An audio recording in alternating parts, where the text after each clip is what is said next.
the history of how blockchain actually started, it was never used for Bitcoin. Sumikat lang yung use case niya for Bitcoin. But when it was created, they were using it to, notarize online documents. Why?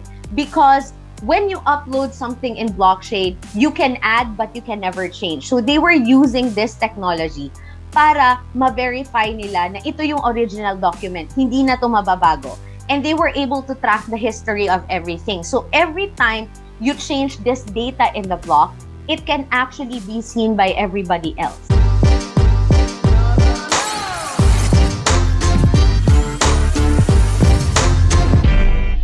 Hello to all. Jonathan here and welcome back in this video, in this channel. So for today's session, I'm sure a lot of you, marami kayong matututunan mamaya because pag-uusapan natin ano ba yung blockchain.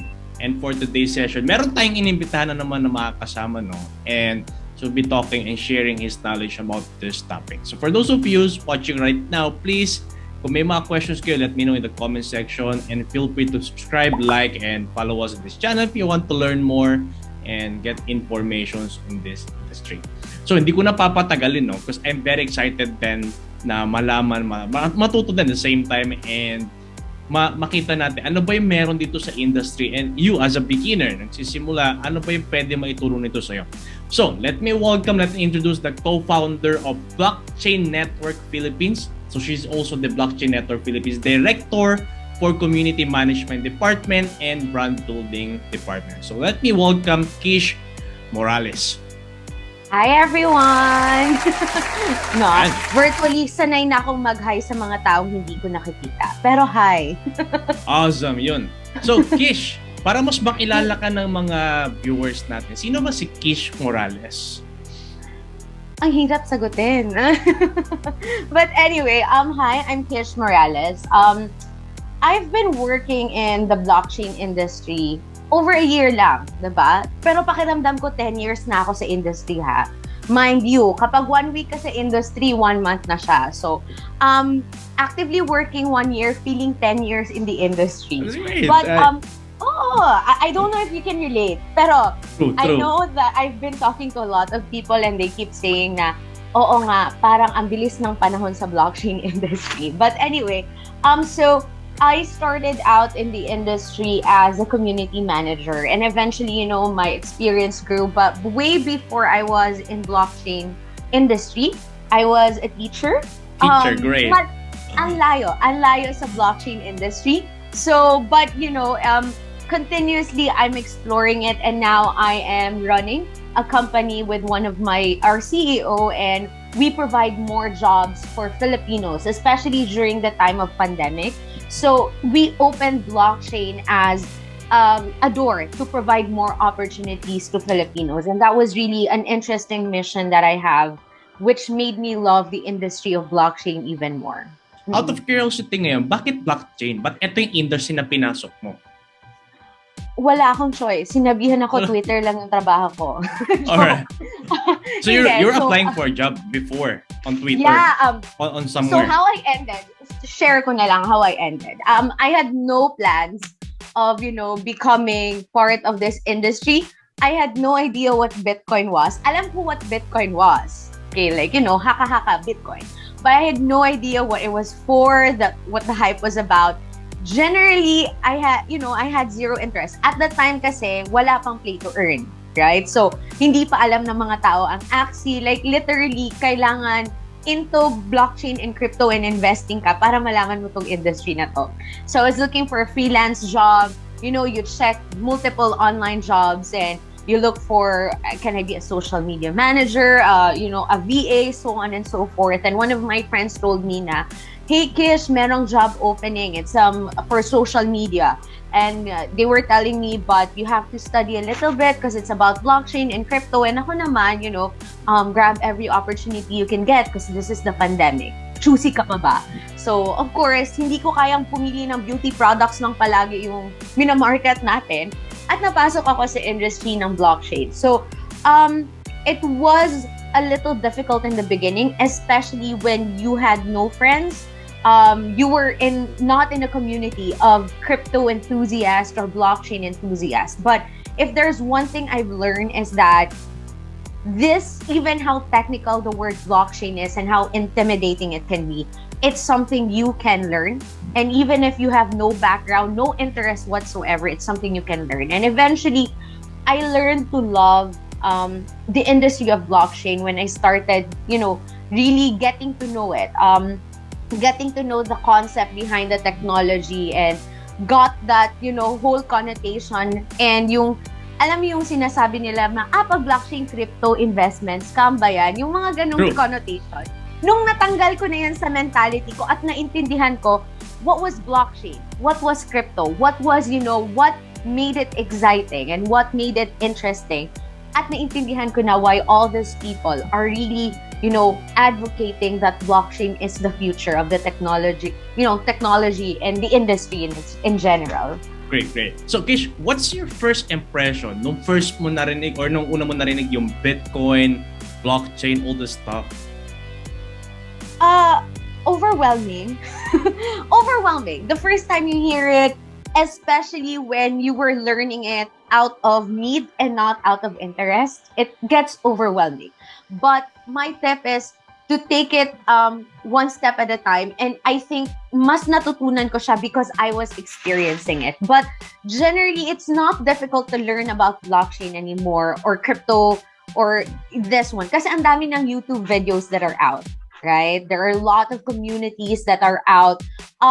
It's just overwhelming. But if you take one bit of information at a time, you join community in crypto groups, you look at, readings and articles and, videos like the ones you create, right? These are like simple ones that can get you started. And I think the pinaka-important part sa akin na mas naintindihan ko siya is I started surrounding myself with people who are into blockchain, who are into cryptocurrency. It can be intimidating, but once you understand it, you start discovering its full potential.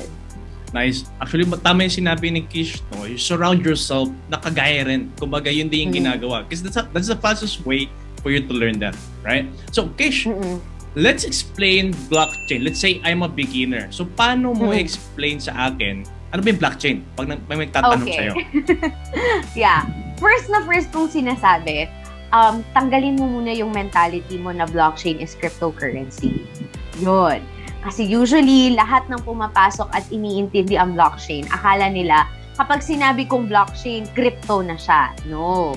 Ang totoong word dyan is, crypto is a result of using blockchain technology. So, blockchain is a technology. Cryptocurrency is the product of using blockchain. So, I think that's the first thing I'd like you to understand. So, how do we go about blockchain ba? Ang dami kong nabasa, ang dami kong napanood. Hopefully, my explanation will somehow simplify it for you. Pero if hindi pa enough, like we always say, do your own research. But generally, how I understand blockchain, from its root words niya, it's a chain of blocks that contains information. So you can think of block as, think of it as an online drive. I think mas madaling intindihin with the students, gumagamit kayo ng mga drives ninyo where you upload your files, your information. So think of block as a single drive. Kaso this is an information anyone can open and everywhere around the world. You are not limited. As long as may internet connection, it is accessible. So yun yung block na yun. And what makes this technology interesting and why I think it is the future of many industry is that when you upload information in that block, it cannot be changed anymore. So originally, if we look at the history of how blockchain actually started, it was never used for Bitcoin. Sumikat lang yung use case niya for Bitcoin. But when it was created, they were using it to, notarize online documents. Why? Because when you upload something in blockchain, you can add but you can never change. So they were using this technology para ma-verify nila na ito yung original document, hindi na to mababago. And they were able to track the history of everything. So every time you change this data in the block, it can actually be seen by everybody else. So basic concept niya is, it is a data that is uploaded in this block, and then you cannot change it. No single person owns it. So everyone who has access to that blockchain gets to see it.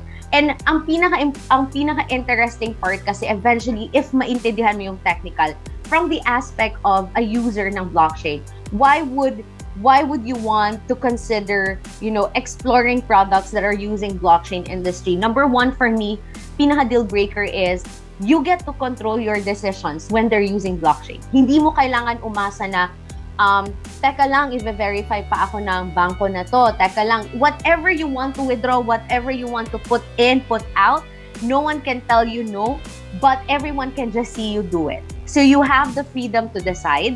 And also number two is the transparency, because you get to see the transactions of other people.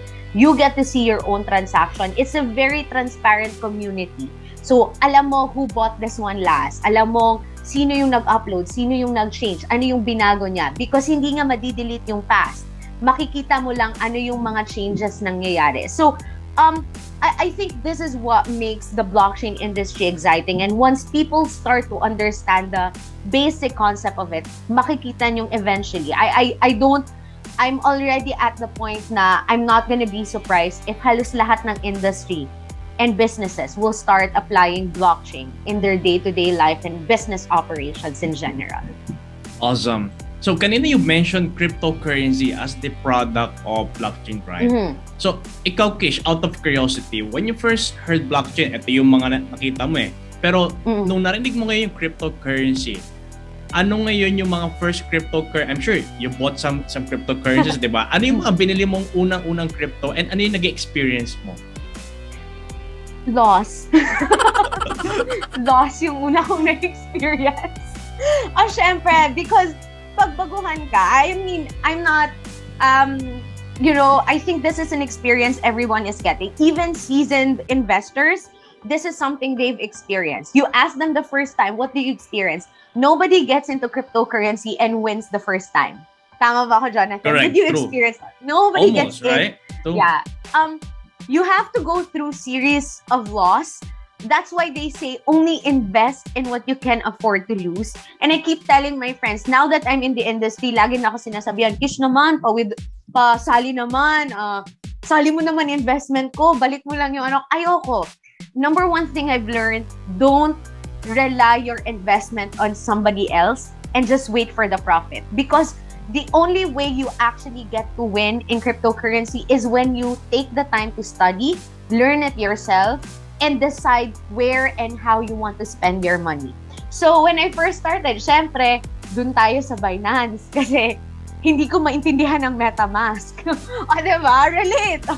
Wala akong alam sa crypto, hindi ko maintindihan ang MetaMask. Syempre, ang Binance kasi for me, if you're a first-timer and you don't know what to invest in and you kind of don't understand the whole concept of contract addresses, setting up the network, it's a little bit difficult for first-timers. Binance was a little bit friendly. So I started out in Binance. And eventually, I started to realize that, usually kasi yung tokens na nasa Binance, ang layo na nila. They're not launching tokens. Rarely do you see tokens in Binance that are newly launched. Kumbaga, usually yung tokens nasa Binance, medyo malayo na. So, ang dami nang naka-invest. And nung napasok na ako sa industry, ang dami ko ng projects na kausap. Syempre, I work closely because I work in marketing for blockchain projects. So, I got to discover the excitement of being the first one to invest in projects. So, napilitan ako matuto ng MetaMask. Girl, hindi ka makaka-invest kung hindi ka marunong mag-MetaMask. Wala kang choice, or no? Trust Wallet. Oo. So yun, now I do my investments based on projects that I have research on, and I have my sets of criteria. Why do I invest in this and how do I decide to invest in it? Much like how people invest in stocks. You don't invest in stocks if you don't believe in the product. That's one thing I always tell, because I think ang pinaka-dilemma ng first-time investors, hindi ko alam saan ako mag-i-invest. This is my personal lang ha. I don't hype shitcoins for the reason that I think shitcoins are personal preference. So if you want to go about that, that's your own preference. I don't see anything wrong. But my criteria really for investing in projects, as I do my research, do I trust the team? Do I like their roadmap? Do I like the concept of the product? Do I see it being used in long term? So when you invest in cryptocurrency, look at the project in itself. Because think of it as, I'm investing for the success of this project. Ganun yung mentality ko eh. And I think eventually, kapag hindi ka na first-timers, mas maiintindihan mo that every cryptocurrency that are there is a product behind it. And that's what makes it go around. Except na lang kung nandun ka sa mga crypto na walang utility, walang use case, puro pump and dump lang. May mga ganun naman talaga. Agree. So, depende sa trip mo. Yun talaga yung term, depende sa trip. And I love it. I love what kung paano mo siya in-explain, no? Especially yung risk management, yung pagpapasok ka sa crypto, hindi lang dahil kilala siya or hype siya doon kapapasok and pinopromote na mga kilalang artists and celebrities, di ba? Yan yung primarily reason bakit marami mga tao yung pumapasok sa crypto eh. Pinopromote ni Paris Hilton, ni ganito, or whatever, right? Now, moving forward, let's talk about blockchain network this time. You're part of blockchain network, di ba, sa marketing. Pero ano ba yung company? What's really, ano ba yung sinusolve ninyo? Ano ba yung ginagawa ninyo? So, Blockchain Network Philippines, if I'm not mistaken, we were the very first marketing company here, and eventually we turned ourselves into a BPO that specifically targets, blockchain projects, not crypto projects, blockchain projects. Hopefully, naintindihan niyo na yung difference ng blockchain at crypto, ha? So, blockchain projects. So, what we do is we help start up projects in the blockchain industry. We help them in terms of marketing support. So, meron kaming social media management. So, we do have, your content creators, graphic artists, because we help them manage their social media. Meron din kaming services for community management, because eventually, if you get to be knowledgeable or you get to explore the blockchain world, you would know that having communities like Telegram and Discord is very important for projects. So we manage those.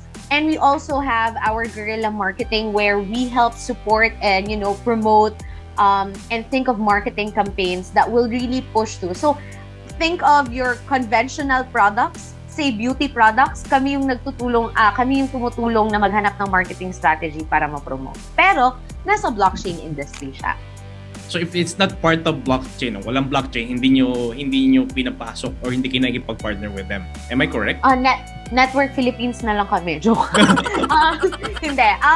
As of the moment, kasi the reason why I'm asking, because what if there's other companies na non-blockchain related and they wanted to, to market their products and services then, right? So, is it something na papasukin din ba ninyo or no? Really focus lang talaga with blockchain? Actually, the strategy and, the services we provide is not limited for blockchain. But also, I think in the business aspect, you cannot be everything and you cannot be anyone, right? You have to specifically decide who do you want to target and who are you providing your service for. In my perspective naman, we wouldn't say no. It's just that we have honed ourselves and mas na-explore namin ang network of connections namin in the blockchain industry, which we think is a lapse kasi wala masyadong services na ganito eh. So, we took advantage of that. But if given an opportunity, I think nagkaroon ng time where they wanted to tap us for politics. Gamitin yung strategy namin for politics. Kaso, parang we felt like we were too busy with the blockchain industry, and there's always other people who are more, experienced in the other aspects. We'll just say that our expertise lie in blockchain industry. So that's where we focus our audience and our attention to. Alright. Kish, follow-up question. Kasi kanina you mentioned that Bitcoin is one of the product of blockchain, di ba? So aside from cryptocurrency, ano pa ba ibang naging byproducts ni blockchain? Galing kay blockchain. This one is interesting. I think this is also gonna help first-time investors. Kasi like most project naman sa blockchain, they come with tokens. But what people don't understand that behind these tokens, there are actually real products, in fact. And these real products use the blockchain industry or the blockchain technology. So one that I found most interesting when I started, so I'll just say cryptocurrency, how it's being used. So cryptocurrency started with the concept that merong mga couple of people na hindi sa gusto nilang yumaman, okay? Yung yumaman na part, nag-follow lang yon. They wanted the freedom to transact in their own ways without having to deal with the banks, where I can decide how much I want to withdraw, how much I I want to, transfer to another person. And that's basically the concept of cryptocurrency. And eventually it boomed to this and that. So I find, exchanges. I find wallets that allow you to do this very interesting. So that's for starters why cryptocurrency was such a big, a product of blockchain. But other than that, if you think about it, if blockchain is used to timestamp certain data para, matrack natin yung original, matrack natin what has been changed. How is it used in other industries? Let's say for legal, it can be used to notarize documents. As far as I know, they did attempt this. It's just that, of course, with legalities and law, medyo ang dami pang kailangan pag-usapan kasi hindi pa ganun ka flexible when it comes to blockchain ang law. So, but it is possible. It is possible na dumating yung time na all documents are to be notarized via blockchain. Meaning, kapag nilagay mo sa chain yung original file, hindi mo na mababago pero pwede kang mag-add ng data. That way, when it comes to legalities, you can actually track down asan yung original file, ano yung contents ng original file. And speaking of original file, I believe ngayon it's being used as royalty or like rights for music, for arts. That's why we have NFTs. True. So ngayon, a lot of artists are actually transferring their music videos, in fact, yung album nila, like first recording of this song, nilalagay na nila sa NFT. So, nilalagay nila sa blockchain. So now there is a record that you are the original owner. That when somebody steals it, there is a record timestamp na ito yung time na pinasok mo sa sa blockchain, ikaw yung owner. So that's the basic concept of that. Also, other intellectual properties. I believe may mga products or may mga platforms na that they allow people to upload intellectual properties. I'm not sure if you ever heard yung first tweet ng may-ari ng Twitter. Yeah, correct. Ginawa niyang He NFT. sold there, right? Right, true. So how do I see this happening? Think of it that eventually all historical artifacts are no longer going to be in the ground. They're going to be digital. Our museums 50 years from now are going to be digital, and blockchain gives you that opportunity to verify, is this the original work? Is this, so I think we're pasimula pa lang tayo sa exciting part. But in the future, all the historical facts or yung lalabas sa mga museums kasi hindi na siya sa ground, nasa digital na. So kumbaga, dito na sila sa blockchain hahalungkat ng mga historical facts. So ano ba ako, may mga ano kayo dyan? May mga paintings ba kayo dyan? May mga kasulatan Arts, kayo? right? Lagay yun na sa blockchain. So that's how I see it, eventually using it. One of the things that I'm really a personal advocate of blockchain, a use case of blockchain, but I don't know how the government is going to react, but I am speaking as a citizen, is digital voting through blockchain. Isa sa pinag-uusapan, maingay yan recently, di ba? I just don't know because I don't want to speak for the government officials, how they find it, but if you're an enthusiast of blockchain, bakit gusto nating mag-digital voting? Number one, we're already in a state of digital voting, right? We have, the PCOS machine that does, the counting for us. But then there's always that issue, is this safe? Because we know no matter how much security, it's still hackable because it's not in the blockchain.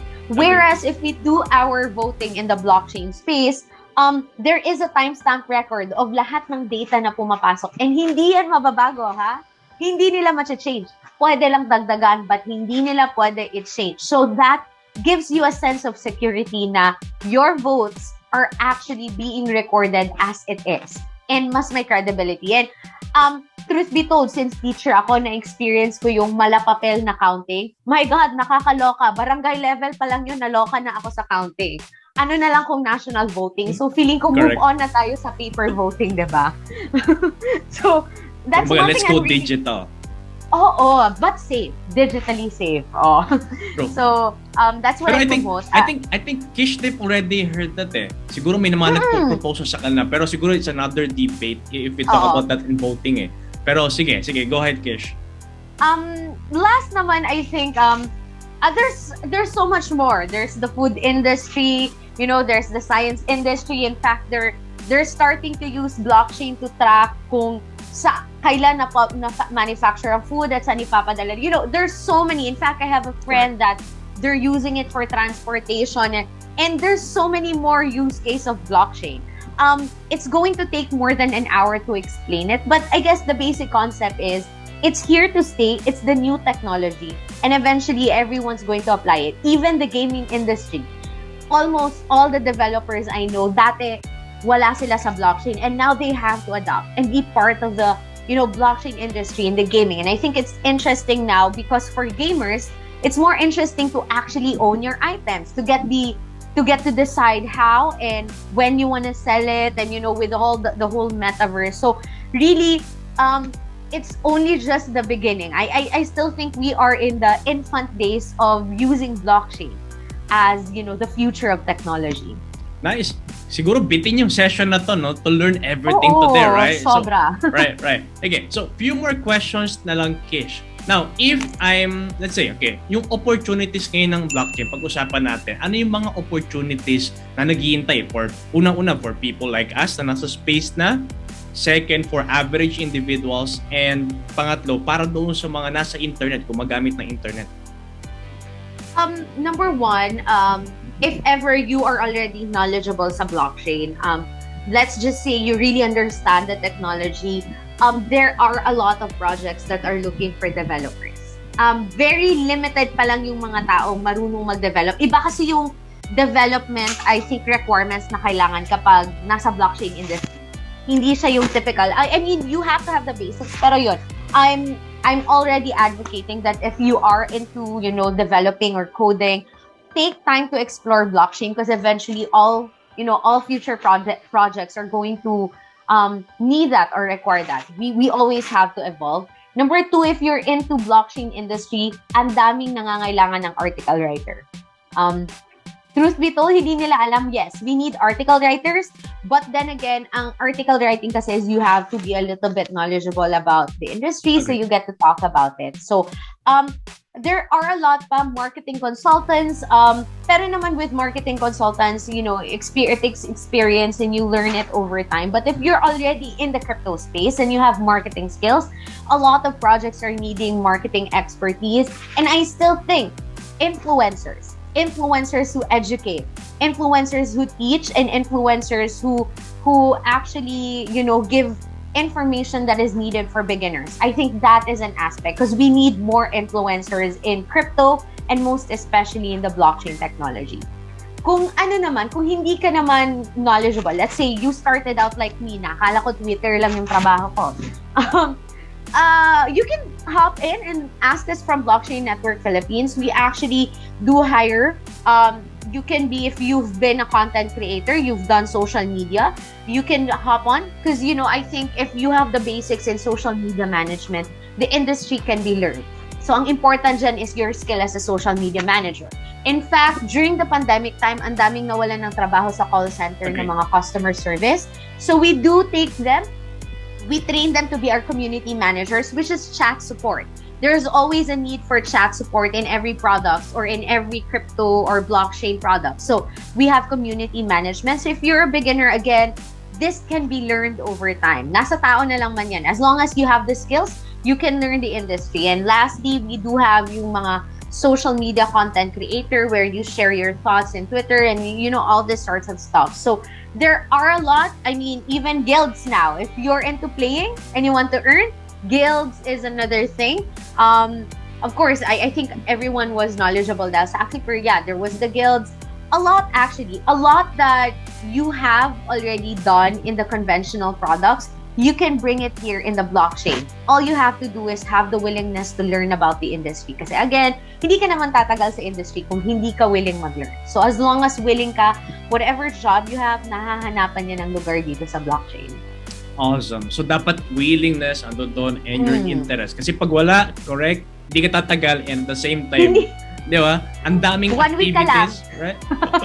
1 week ka lang sa industry. And given that the development or the industry is continuously evolving, ang daming mga nangyaring development. So I guess and I believe na yung process of learning is continuous process din.